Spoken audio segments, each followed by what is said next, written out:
So if this is all such a brilliant idea, why isn't it just steaming ahead? Why aren't we doing it? Well, as I mentioned, this outfit called the Core Cities, who did a fantastic job and produced a report, I think, back in 2008. They called them accelerated development zones, but it's exactly the same principle.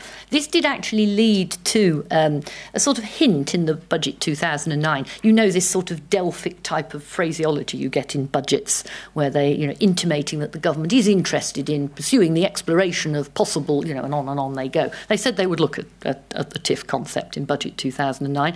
And they actually set up a joint CLG Treasury Industry Working Group on which ourselves and the Core Cities were represented. And then CLG sort of got away from the pack. It was quite funny, really, because I'm not sure whether the Treasury approved this or not. They actually asked local authorities to express interest in providing a pilot study. And of course, that opened the floodgates, because every local authority had been thinking that this might be a good idea, rushed forward. And I think they had something like 60 or 70 expressions of interest, which should have promptly frightened the Treasury, because I think the Treasury, they tend to the view that when anybody sort of rushes to grab their largesse, they must be giving too much away. Therefore, maybe they need to backtrack a little. And I had to warn off some of the industry as well, who got far too sort of enthusiastic and pressing about it. You can't be too pushy with government. You have to, especially the Treasury, you have to sort of inch them along bit by bit. And the minute you become too enthusiastic, they think you're out to grab, as it were, and they must be offering too much. So it's been an interesting philosophical issue. Anyway, we had a prolonged debate, and then, as always happens in government, long periods of silence. Nothing emerged. And then finally, in Budget 2010, we got the following equally Delphic statement, which we all pored over for an awfully long time, which basically said we're going to put 120 million quid into doing some pilots so that we can actually see whether giving infrastructure a shove with some new money actually helps you create real rate increase. And they're not going to do it in 2011, 2012, etc., etc. So, this is really the Treasury inching forward incredibly slowly. And you will probably tell me that, or Tom will tell me that 120 million quid isn't going to pay for a huge amount of infrastructure, and it depends how many local authority areas they spread it over and the size of these pilots. Despite what I said about the Americans having some small TIFs, I think if we're going to do it in the UK, if we're going to pilot it in the UK, then we need to pick something that's suitably chunky, that will actually generate enough business rates really to make a difference. I don't think we should be fiddling around with a minor scheme. In terms of the politics of all this, and of course we have an election in early May, so all things could change. The current government, as I've said, they are nervous. The Treasury is always nervous of novelty. And just jumping down to my fourth bullet there, the Treasury are also fundamentally, pathologically averse to hypothecation and any idea that you somehow or other can ring-fence future tax income, because that's what business rates are. It frightens them to death. So it would require a big sort of change of philosophy. There's also a big debate. There has been a big debate, and the government have now decided they would need primary legislation to do this. Some of our lawyers disagree with them, and as I say, the Scottish question is an interesting one, because Alex Salmon and John Swinney don't think they do need primary legislation. They think they have the power in Scotland to do this. You also have to look very carefully at the public sector borrowing requirement impacts. Obviously, if you use the TIF model, my first variant of it, where it is the Public Works Loan Board, then that would count on the public sector borrowing requirement.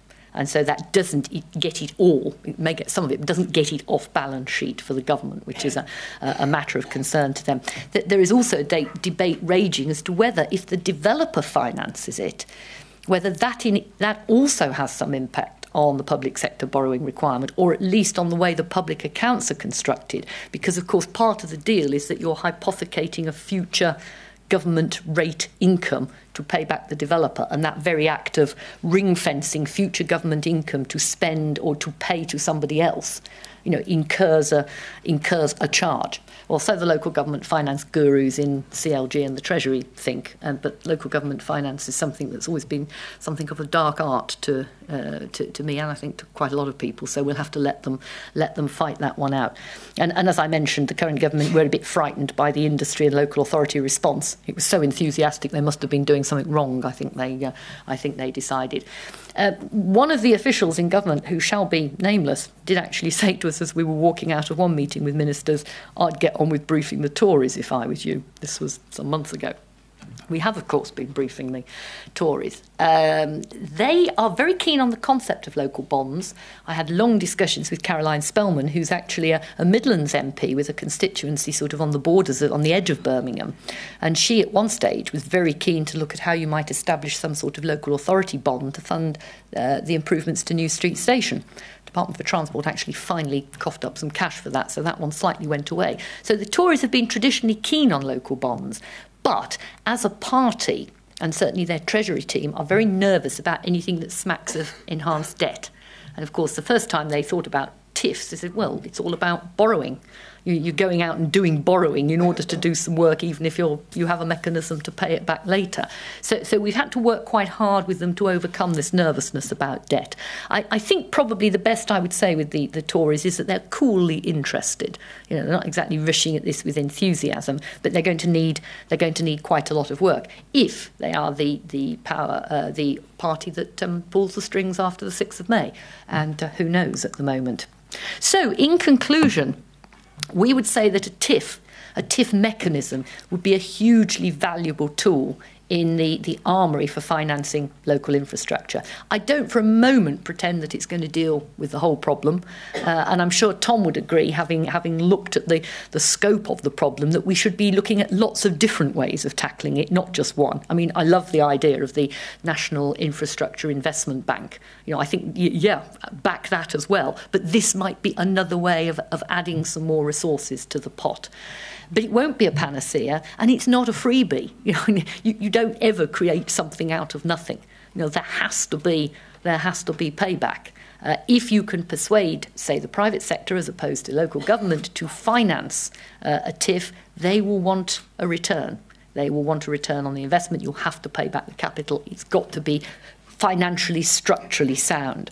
We would take the view that it's absolutely worth a try, although we would agree to some extent with the Treasury that we use it cautiously. We don't just rush out and create TIFs where every local authority has said, me too, I want one. So a possible partial solution, and one in which I'd be very interested in your feedback, and I should be interested in Tom's reaction. Thank you very much for listening.